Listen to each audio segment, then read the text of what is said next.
গ্লুকোজের জারণে net ATP কত হয়, এটার calculation.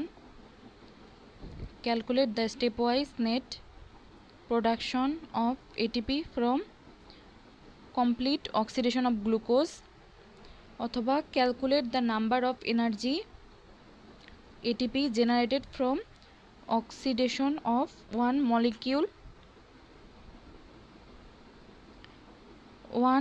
molecule of glucose under anaerobic condition। সবাত শ্বসন বা অ্যারোবিক এক অণু গ্লুকোজ থেকে প্রাপ্ত নেট এটিপি। গ্লাইকোলাইসিস সরাসরি সাবস্ট্রেট লেভেল 4টা এটিপি উৎপন্ন হয়, 2টা এটিপি খরচ হয়ে যায়, তাহলে নেট এটিপি হচ্ছে গ্লাইকোলাইসিসে 2টা এটিপি পাওয়া যাচ্ছে। আর হচ্ছে 2 অণু NADH প্লাস হাইড্রোজেন আয়ন উৎপন্ন হয়, এখানে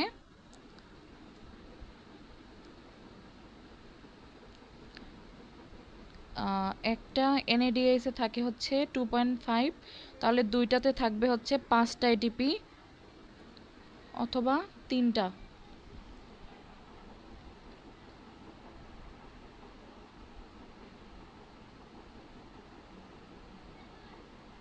পাইরুভিক অ্যাসিডের ক্ষেত্রে 5টা এটিপি।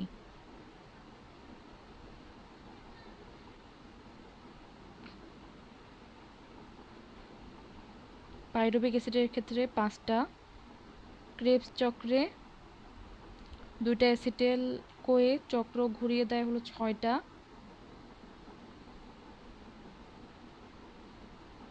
NADH এখানে 15টা এটিপি প্লাস 2টা,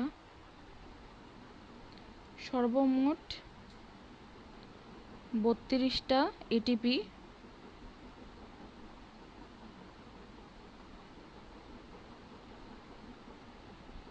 এখানে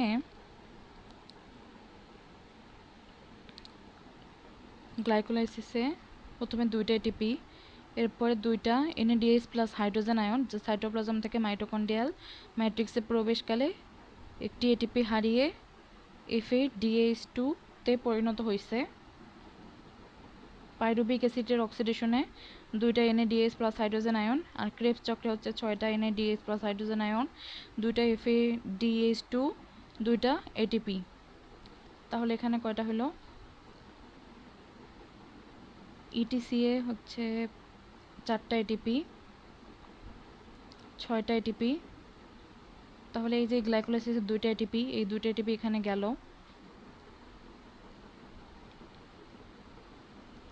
দেন 2টা NADH প্লাস হাইড্রোজেন আয়ন, এটা FADH2 তে পরিণত হয়েছে,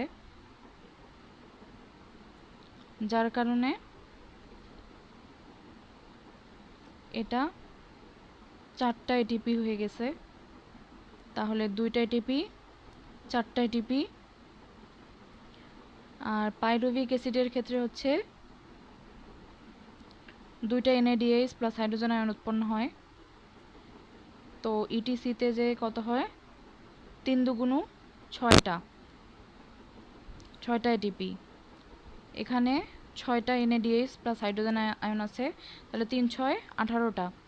NADH মানে এখানে আমাদের মনে রাখতে হবে NADH মানে হচ্ছে 3টা এটিপি,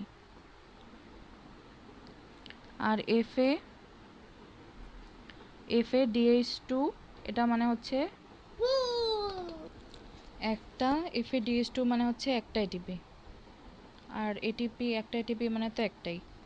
তো পাইরুভিক অ্যাসিডের অক্সিডেশনের ফলে কি হয়, 2টা NADH প্লাস হাইড্রোজেন আয়ন উৎপন্ন হয়, তাহলে 3 দুগুণ 6টা এটিপি এখানে রিলিজ হলো।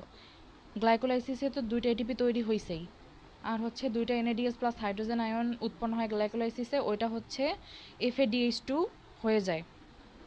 তো FADH2 যদি 2টা হয় তাহলে কত এটিপি এখানে বের হবে? 2 দুগুণ 4টা। আচ্ছা, FADH2 মানে হচ্ছে 2টা এটিপি, তাহলে 2 দুগুণ 4টা এটিপি, 6টা না। 6টা হয়তো যদি NADH প্লাস হাইড্রোজেন আয়ন হইতো, তাহলে 6টা হইতো। তো এখানে 4 আর 2 6টা হলো গ্লাইকোলাইসিসে টোটাল। তাহলে হচ্ছে গ্লাইকোলাইসিসে টোটাল 6 অণু এটিপি উৎপন্ন হলো। আর পাইরুভিক অ্যাসিডের অক্সিডেশনের ফলে হচ্ছে 2 অণু NADH প্লাস হাইড্রোজেন আয়ন উৎপন্ন হয়। তাহলে 3 দুগুণ 6টা এটিপি উৎপন্ন হয়। এরপরে ক্রেবস চক্রে যায়। ক্রেবস চক্রে 6 অণু NADH প্লাস হাইড্রোজেন আয়ন, তাহলে 3 6 18টা এটিপি উৎপন্ন হলো। 2 অণু FADH2, তাহলে 2 দুগুণ 4টা এটিপি উৎপন্ন হলো আর 2টা এটিপি উৎপন্ন হয়। তাহলে টোটাল কতটা উৎপন্ন হলো?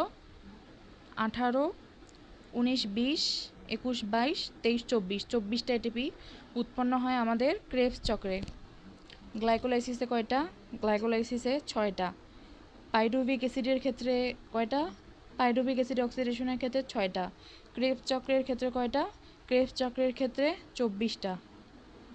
24 আর 6 30 আর 6 36, টোটাল 36টা এটিপি পাওয়া যায়।